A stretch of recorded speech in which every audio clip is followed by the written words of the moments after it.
موقف ہے غیر مقلدین کا۔ غیر مقلدین کا موقف یہ ہے کہ ید، عین، ساقن وغیرہ کے حقیقی معنی مراد ہیں۔ ایک حوالہ مندی عقیدہ مسلم، یہ محمد یحییٰ گوندلوی صاحب کی کتاب ہے عقیدہ مسلم، تو ان کا قول یہ ہے کہ ید کا معنی ہاتھ ہے، وجن کا معنی چہرہ ہے، عین ان کا معنی آنکھ ہے۔ آگے جب ہم کہتے ہیں نا کہ یہ تو مخلوق کی صفتیں ہیں، اس سے بچنے کے لیے وہ کیا جواب دیتے ہیں؟ ہاتھ ہے جیسے اللہ کی شان کے لائق ہے۔ اب آپ کو میں بارہ کہتے ہوں، بات سمجھ آ گئی کہ یہ جو ہم کہتے ہیں خدا کے لیے ہاتھ ہے کہ مائل کو بشانی، یہ اہل سنت والجماعت کا مسلک ہے، نہ متقدمین کے نہ متاخرین کے، غیر مقلدین کے۔ اور کتنی اہم بات ہے یہ۔ اچھا، یہ جو ہم کہتے ہیں خدا دست قدرت سے بنایا، یہ اصل مسلک اگر درجہ یقین میں ہو تو پھر کس کا ہے؟ معتزلہ کا، اور درجہ گمان میں ہو تو پھر معتزلہ، پھر متاخرین کا۔ اس لیے ہم کہتے ہیں ید کا معنی کیا ہے؟ اللہ ہی جانتے ہیں۔ عین کا معنی کیا ہے؟ اللہ ہی جانتے ہیں۔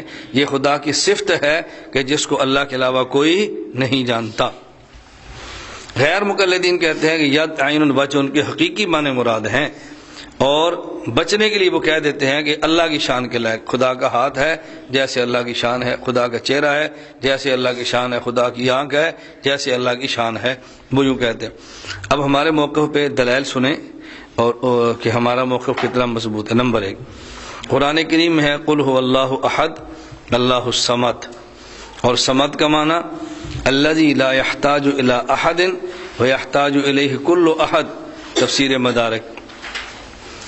اللہ تعالیٰ دنیا میں کسی کا محتاج نہیں، اور اللہ کا ہر کوئی محتاج ہے۔ اللہ دیکھتے ہیں لیکن دیکھنے کے لیے آنکھ کے محتاج، اللہ بولتے ہیں لیکن بولنے کے لیے زبان کے محتاج نہیں، اللہ پکڑتے ہیں لیکن پکڑنے کے لیے ہاتھ کے محتاج نہیں۔ اب بات سمجھ آ گئی؟ جب اللہ کسی کے محتاج ہی نہیں ہے تو آپ کو ید، عین، وجہ اللہ کے لیے ثابت کرنے کی ضرورت کیا ہے؟ ہاتھ اسے چاہیے نا جو پکڑنے میں ہاتھ کا محتاج ہو، آنکھ اسے چاہیے جو دیکھنے میں آنکھ کا محتاج ہو، زبان اسے چاہیے جو بولنے میں زبان کا محتاج ہو۔ تو جب اللہ کی ذات کسی کے محتاج ہی نہیں ہے تو پھر اللہ تعالیٰ کو جسم اور اعضائے جسم کی ضرورت بھی نہیں۔ اللہ دنیا میں موجود ہیں لیکن موجود ہونے کے لیے جسم کے محتاج نہیں ہے، تو اللہ تو جسم کا محتاج ہی نہیں ہے، تو جسم ثابت کی ضرورت کیا ہے؟ اللہ اعضاء کے محتاج ہی نہیں، تو اعضاء ثابت کرنے کی ضرورت کیا ہے؟ تو اللہ تعالیٰ اعضاء اور اللہ تعالیٰ جسم اور اعضائے جسم سے پاک ہے، اس لیے کہ اللہ الصمد ہیں، وہ دنیا میں کسی کے محتاج نہیں۔ نمبر 2، ہر بندہ یہ بات کہتا ہے کہ متشابہ کی 2 قسمیں ہیں۔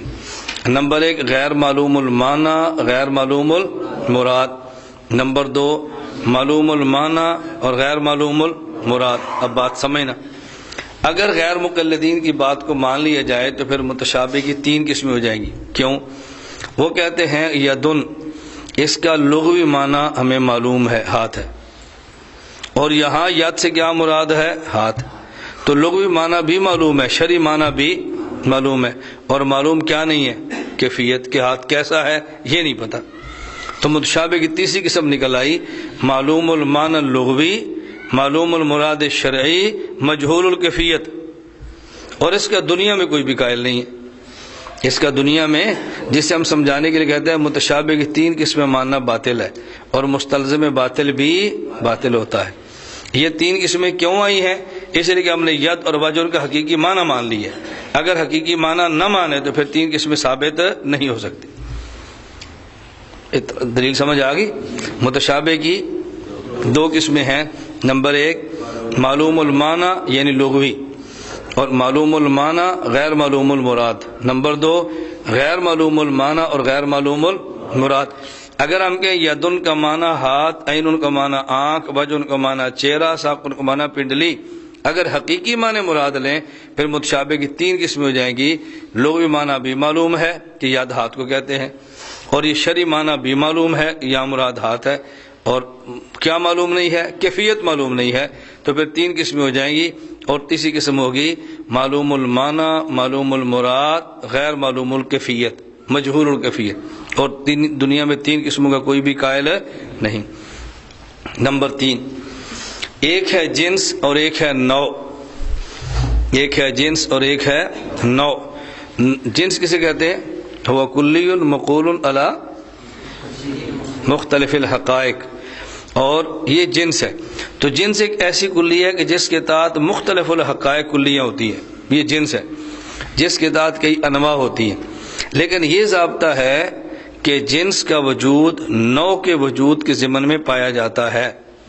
کوئی نوع ایسی نہیں ہوتی کہ جس میں جنس کا وجود ہی نہ ہو، نوع بن جائے. مثلا حیوان ہے، یہ جنس ہے، اور انسان اس کی ایک نوع ہے، اور گدھا ایک نوع ہے، جانور. دیکھو اب ایک ہے حیوان اور ایک ہے انسان. انسان وہی ہوگا نا جو حیوان بھی ہو. یہ تو نہیں ہو سکتا حیوان نہ ہو اور انسان بن جائے. اس لیے ہم کہتے ہیں انسان حیوان ناطق ہے. انسان حیوان ناطق ہے. اب انسان کے اندر حیوان کا ہونا ضروری ہے. اگر حیوان نہیں ہوگا تو انسان بن ہی نہیں سکتا. اور گھوڑا حیوان ناحق ہے، ناحق. اب کیا ہوا، مثلا یہ گھوڑا اور انسان دونوں حیوانیت میں مشترک ہے، لیکن تبدیلی کہاں سے ہوتی ہے؟ انسان ناطق ہوتا ہے اور گھوڑا ناحق ہوتا ہے. یہ بولتا ہے وہ ہنہناتا ہے. فرق اتنا پڑ گیا نا، لیکن ہیں تو دونوں حیوان. تو نوع کے ضمن میں جنس کے معنی کا پایا جانا ضروری ہے. اسے کہتے ہیں کہ نوع کے معنی میں جنس کا معنی متحقق ہوتا ہے، یہ ضروری ہے. بات سمجھ آ گئی؟ اب ہم کہتے ہیں ید ایک جنس ہے. ید اللہ، ید الانسان، یہ اس کی نوع ہے. ید جنس ہے. ید کسے کہتے ہیں؟ کہ جس میں ہتھیلی ہو، 5 انگلیاں ہوں، گوشت ہو، پوست ہو، ہڈی ہو، رگیں ہوں، ناخن ہوں، خون ہو. یہی ہاتھ ہے نا، بات سب یہی ہاتھ ہے نا. اب ہم کہتے ہیں ایک ہے ید، یہ جنس ہے، اور اس کے نیچے نوع کیا ہے؟ ایک ید اللہ اور ایک ید الانسان.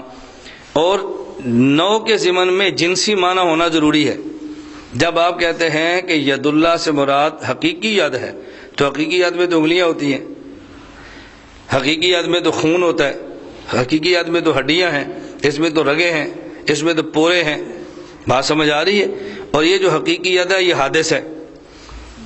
اگر آپ کہتے ہیں کہ خدا کے لیے ید ہے اور ید سے مراد کیا ہے؟ حقیقی. اب مانا کیا ہوگا؟ ید اللہ خدا کا ہاتھ ہے لیکن حقیقی. کما یلیق بشانی تو بعد میں ہے نا، ہاتھ تو یہی ہے نا، ہاتھ تو یہی ہے، اور یہ حادث ہے. اگر ہم اللہ کے لیے یدن کا حقیقی معنی ثابت کریں تو اللہ کا حادث ہونا لازم آئے گا، جبکہ اللہ حادث نہیں بلکہ اللہ قدیم ہے. یہ بات سمجھ آ گئی؟